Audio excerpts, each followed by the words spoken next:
Now, on a final matter, as I've discussed, a number of America's largest employers are already reinvesting their tax reform savings in bonuses, pay raises, and new benefits for their employees. Higher take-home pay, lower tax rates are helping families cover today's expenses and save for the future. In Nebraska, the Lincoln Journal-Star reports that hometown companies, Nelnet and Pinnacle Bank, have awarded tax reform bonuses to thousands of workers. In Iowa, the Des Moines Register reports utilities will pass along $147 million in tax reform savings to their customers. And Acadia Healthcare, with operations in my home state of Kentucky, announced that tax reform will enable it to build additional facilities on the front lines of the opioid epidemic.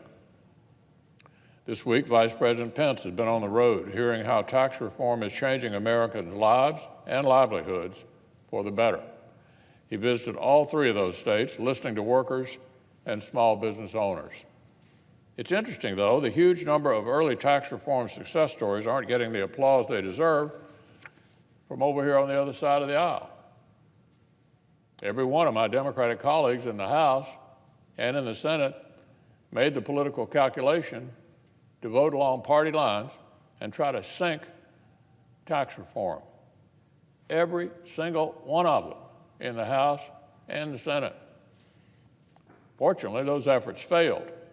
But even with tax reform now the law of the land, it seems my Democratic friends are so unwilling to admit their mistake that they'd rather try to sabotage the law that is already helping families and making American job creators more competitive. Just yesterday, for example, Senate Democrats announced they'd like to spend $1 trillion of taxpayer money, and they want to roll back America's brand new tax cuts while they're at it. This popular new tax bill has been in effect for a couple of months. They want to roll it back already, take the money and spend it. There they go again. Just can't help themselves. Tax more, spend more, take money away from American families, give it to the federal government. This is a familiar refrain from our Democratic friends. Even amidst this tidal wave of good news from tax reform, even in the face of higher take-home pay, new jobs, new investments, raises, worker bonuses, and foreign competitors like China getting nervous, Democrats just can't help themselves. Must be in their DNA. They can't resist turning back their old top-down tax and spend playbook.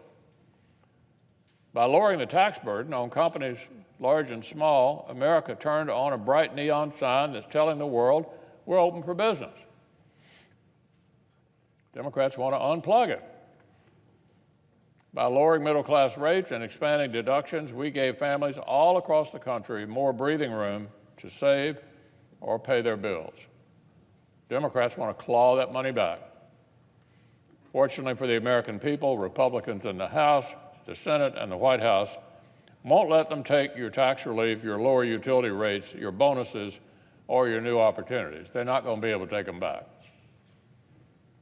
We're proud that we took money out of Washington's pocket and put it back in the pockets of hardworking Americans, and that, Mr. President, is exactly where it's going to stay.